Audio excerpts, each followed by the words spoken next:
Good morning students. आज आपण rheostat पाहणार आहोत. काल आपण रजिस्टर स्टार्ट केला होता. रजिस्टरमधलाच एक सब पॉईंट आहे रिओस्टॅट. काल मी तुम्हाला सांगितलं की रजिस्टर्स दोन टाईपचे असतात. एक टाईप कुठला आहे कार्बन रजिस्टर्स आणि दुसरा कुठला आहे वायर बाउंडेड. तर वायर बाउंडेड रजिस्टरच्या टाईपमध्ये हा आहे तो रिओस्टॅट, जो आपल्याला लॅबमध्ये पाहायला मिळतो. एका सिरॅमिकच्या सिलेंडरवरती एक कॉपरची वायर किंवा ॲल्युमिनियमची वायर काय केलेली आहे, वाऊंड केलेली आहे किंवा गुंडाळलेली आहे.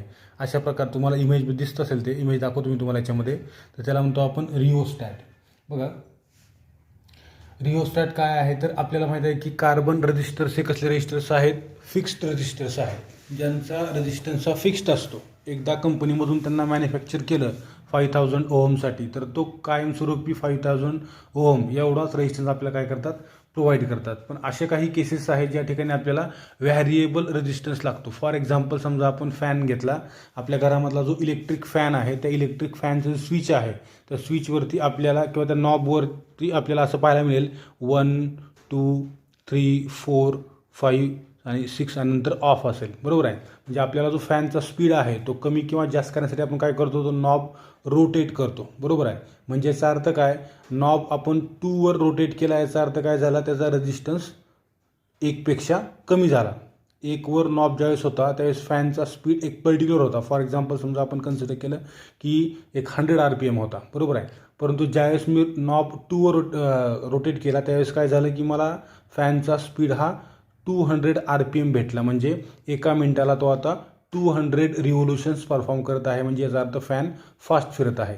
मी परत नॉब काय केला, 3 ला रोटेट केला, तर त्यावेळेस काय झालं, या ठिकाणी आपल्याला फॅनचा स्पीड जो आहे तो 300 RPM पाहायला मिळाला. म्हणजे याचा अर्थ आपण जसं या ठिकाणी नॉब रोटेट करत गेलो तसं काय झालं, फॅनचा स्पीड वाढत गेला.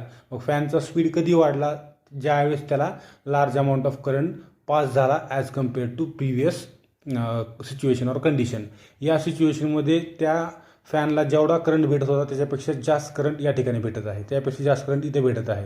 म्हणजे याचा अर्थ इथं रेजिस्टन्स कमी कमी होत गेला. मग अशा केसेसमध्ये आपल्याला फिक्स्ड रजिस्टर्स यूज करून चालत नाही. त्या ठिकाणी आपल्याला वायर बाउंडेड रजिस्टर्स यूज करणं गरजेचं आहे. मग त्या फॅनच्या नॉबमध्ये काय आहे, आतमध्ये पोटेन्शिओमीटर आहे. म्हणजे याचा अर्थ काय, त्या ठिकाणी आतमधल्या बाजूला एक वायर बाउंडेड रजिस्टर आहे. ज्या रजिस्टरमुळं काय होईल की फॅनचा नॉब आपण जसं रोटेट करू तसं रेजिस्टन्स कमी किंवा जास्त होतो आणि त्या प्रमाणामध्ये फॅनचा स्पीड कमी किंवा जास्त होतो. तसंच या ठिकाणी हा जो रिओस्टॅट आहे, रिओस्टॅट म्हणजे काय आहे तर एक अशा प्रकारचं एक सिरॅमिकचं एक सिलेंडर आहे. बरोबर आहे.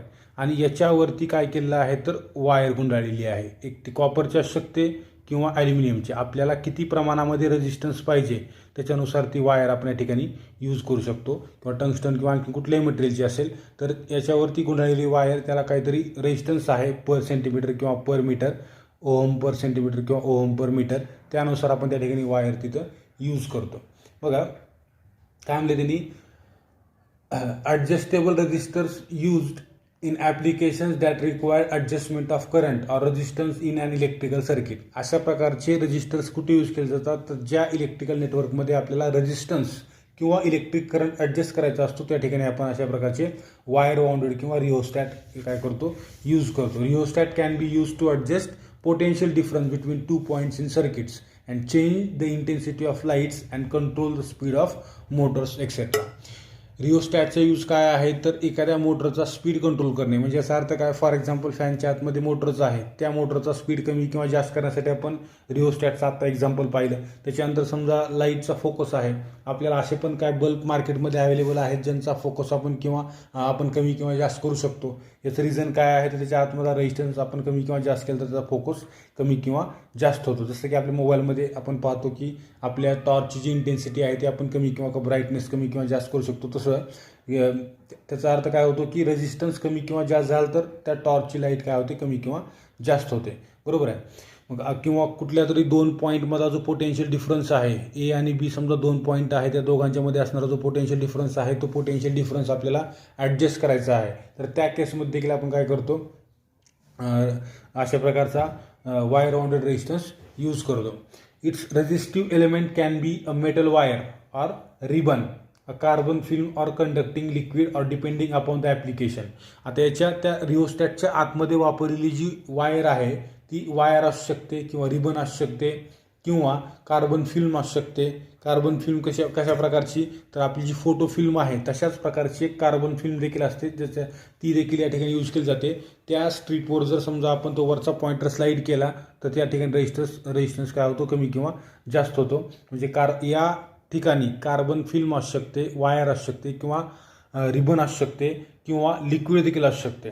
म्हणजे तुम्हाला कुठल्या प्रकारचं ॲप्लिकेशन आहे, कुठं तुम्हाला ते यूज करायचे त्याच्यावरती डिपेंड आहे. तर अशा प्रकारचे जे थोडक्यात ॲडजस्टेबल रजिस्टर्स जे आहेत ते ॲडजस्टेबल रजिस्टर्स हे सर्व मेटल्स किंवा हे सर्व मटेरियल वापरून तयार केले जाऊ शकतात. बघा, in hifi equipment rheostats are use for volume control. मोठमोठे जे इक्विपमेंट्स आहेत, हायफाय इक्विपमेंट ज्याला म्हणतो आपण, त्याच्यामध्ये रिओस्टॅट यूज केलं कशासाठी, तर व्हॉल्यूमच्या कंट्रोलसाठी. जसं आपण पाहतो की जे जुने टी व्ही होते त्या टी व्हीला एक नॉब होता, त्या नॉबचा यूज करून आपण त्याला कमी किंवा जास्त केलं की आपल्याला तिथं त्याचा आवाज कमी किंवा जास्त होताना पाहायला मिळत होता. याचं रिझन असं आहे की त्याच्या आतमध्ये वायर बाउंडेड रेजिस्टर आहे. रेजिस्टन्स जास्त झाला की त्या ठिकाणी इलेक्ट्रिक करंट कमी सप्लाय होतो आणि आवाज आपल्याला कमी ऐकायला येतो. आपण तिथं नॉब फिरवला म्हणजे काय केलं, रेजिस्टन्स कमी केला. समजा नॉब आपण त्या ठिकाणी थोडक्यात इन्क्रीज करायचा व्हॉल्यूम आपल्याला, तर तिथं रेजिस्टन्स डिक्रीज होतो, करंट इन्क्रीज होतो आणि व्हॉल्यूम काय होतो, इन्क्रीज होतो. अशा प्रकारे आपण रिओस्टॅट काय करू शकतो, त्या ठिकाणी यूज करू शकतो. आता याच्यानंतर आहे कॉम्बिनेशन ऑफ रजिस्टर्स. त्याच्यामध्ये फर्स्ट कॉम्बिनेशन आहे सिरीज कॉम्बिनेशन. त्याच्यामध्ये फर्स्ट कॉम्बिनेशन आहे सिरीज कॉम्बिनेशन. बघा, सिरीज कॉम्बिनेशनमध्ये काय होते, समजा आपण काय केलं, त्या ठिकाणी एक सिंगल इलेक्ट्रिकल पाथ आहे, त्या इलेक्ट्रिकल पाथच्या अक्रॉस आपण काय केलं, एक बॅटरी कनेक्ट केलेली आहे आणि त्या पाथमध्ये आपण 2 रेजिस्टन्सेस कनेक्ट केलेले आहेत.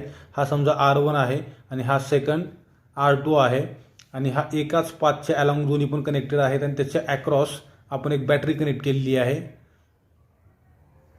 हा रेजिस्टन्स आहे समजा R1, हा आहे R2. याच्या अक्रॉस ड्रॉप झालेलं पोटेन्शियल V1, याच्या अक्रॉस ड्रॉप झालेलं पोटेन्शियल V2. त्या बॅटरीनं सेंड केलेला करंट I आणि त्या बॅटरीचं पोटेन्शियल V किंवा तुम्ही E कन्सिडर करू शकता, जे कुठलं. समजा आपण V कन्सिडर केलं, बॅटरीनं सेंड केलं पोटेन्शियल.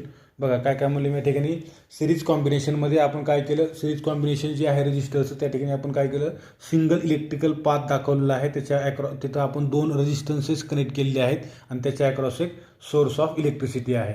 मग बघा त्यांनी काय आणलं, हे the same electric current flows through each resistor in series combination. इथं आपल्याला काय दिसतंय की सिरीज कॉम्बिनेशनमध्ये पोटेन्शियल डिफरन्स जरी डिफरंट असला तरी त्याच्यामधून फ्लो होणारा करंट हा कसा असतो, सेम असतो. म्हणजे इथं आपल्याला एक माहीत असलं पाहिजे की सिरीज कॉम्बिनेशनमध्ये पोटेन्शियल डिफरन्सेसचं ॲडिशन होते आणि करंट कसा असतो, कॉन्स्टंट असतो. Because of series combination, the supply voltage between 2 resistors R1 and R2 is V1 and V2 respectively, and the same current I flows through the resistance R1 and resistance R2. That is, in series combination, supply voltage is divided and current remains the same in all the resistors. त्यांनी सांगितले की series कॉम्बिनेशनमध्ये current हा कसा असतो, constant, आणि potential difference हा divide होतो. म्हणजे इथं जे टोटल पोटेन्शियल डिफरन्स किती आहे, V आहे, हा काय झाला, स्प्लिट झाला. V1 याच्या अक्रॉस ड्रॉप झाला, V2 याच्या अक्रॉस ड्रॉप झाला. मग समजा आपण अकॉर्डिंग टू ओहम्स लॉ दोघांचा जो रेजिस्टन्स आहे त्यासाठी जे इक्वेशन आपण लिहिणार आहोत, आपल्याला माहिती आहे R is V by I. Ohm's law आपण डिफाईन करतो. तसं या ठिकाणी पहिल्या रेजिस्टन्ससाठी R1 is potential difference V1 divide by current same आहे आणि सेम दुसऱ्या रेजिस्टन्ससाठी R2 is V2 divided by I येईल, बरोबर आहे. आणि टोटल व्होल्टेज किती असेल या ठिकाणी, तर हे व्होल्टेज टोटल व्होल्टेज आहे ते स्प्लिट झाले, एक R1च्या अक्रॉस आणि दुसरं R2च्या अक्रॉस. मग आपण काय केलं, या ठिकाणी ह्या 2 इक्वेशनचा यूज करून किंवा हे 1, 2, 3 या 3 इक्वेशनचा यूज करून आपण असं लिहू शकतो, V1 इज काय येते, I/R1, बरोबर आहे. हे I कॉमन काढलं, R1 प्लस इथं I/R2, म्हणजे याचा अर्थ इथं R1 प्लस R2 इंटू ब्रॅकेटच्या बाहेर काय येईल, I येईल, कारण I कसा आहे, सेम आहे. म्हणजे इथे काय मिळेल आपल्याला, therefore we can write V is I into RS. म्हणजे याचा अर्थ RS काय आहे, तर resultant or equivalent resistance of series combination of that circuit. त्या सर्किटचा हा काय आहे, इक्विव्हॅलंट रेजिस्टन्स आहे, ज्याला आपण R सिरीज असं म्हणतो. R series is R1 plus R2. ठीक आहे. दुसरी महत्त्वाची गोष्ट, यांच्यामध्ये जर समजा आपण नंबर ऑफ रेजिस्टन्सेस कनेक्ट केलेले आहेत, 2पेक्षा जास्त आहेत, 4 आहेत, 5 आहेत, 10 आहेत किंवा इन्फानाईट जेवढे काय असतील, समजा N आहेत, बरोबर आहे. तर इथं आपण सिरीज कॉम्बिनेशन कसं घेतो, तर RS is R1 plus R2 plus R3 plus up to RN. जेवढे काही रेजिस्टन्सेस आहेत त्या सर्वांचं काय होईल त्या ठिकाणी सिरीज कॉम्बिनेशनमध्ये ॲडिशन होईल. बरोबर आहे. म्हणून त्याला आपण इक्वेशन असं देखील लिहू शकतो, summation I is equal to 1 to n of RI. असं देखील आपण इक्वेशन लिहू शकतो. कशासाठी? आर सिरीजसाठी. जर समजा त्या ठिकाणी n नंबर ऑफ रेजिस्टन्सेस जर कनेक्ट असतील तर. ठीक आहे. या ठिकाणी थांबू आपण. नेक्स्ट लेक्चरला आपण पॅरलल कॉम्बिनेशन डिटेलमध्ये पाहणार आहोत. त्याच्यावर डिपेंड असणारं एक एक्झाम्पल देखील घेणार आहोत. या ठिकाणी थांबू आपण. थँक्यू.